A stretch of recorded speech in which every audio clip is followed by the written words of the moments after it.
Hello అండి. ఇంకా ఈరోజైతే మా అమ్మ బాదం బర్ఫీ చేసిందండి. ఆ ప్రాసెస్ ఎలా చేసిందో మీతో కూడా షేర్ చేస్తున్నాను. ముందైతే ఒక పెద్ద గ్లాస్‌తో బాదం పప్పులు తీసుకొని ఫ్రై చేసుకోవాలి. అవి ఫ్రై చేసుకున్నాక కొన్ని జీడిపప్పు, ఇంకా ఫ్రై చేసి పెట్టుకున్న శనగకాయ పప్పులు కూడా వేసుకొని ఫ్రై చేసుకొని పక్కన పెట్టేసుకోవాలండి. చల్లారిన తర్వాత ఇలా గ్రైండ్ చేసుకోవాలన్నమాట.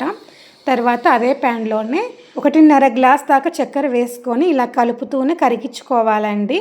చక్కెర అనేది పాకం రావాల్సిన అవసరం లేదండి. కొంచెం కరిగితే సరిపోతుంది. అది చక్కెర కరిగిన తర్వాత గ్రైండ్ చేసి పెట్టుకున్న పొడిని కూడా వేసుకొని బాదం పొడిని మొత్తం కలిపేసుకోవాలన్నమాట. పక్కనైతే ఒక ప్లేట్‌కి నెయ్యి రాసి పెట్టుకోవాలి.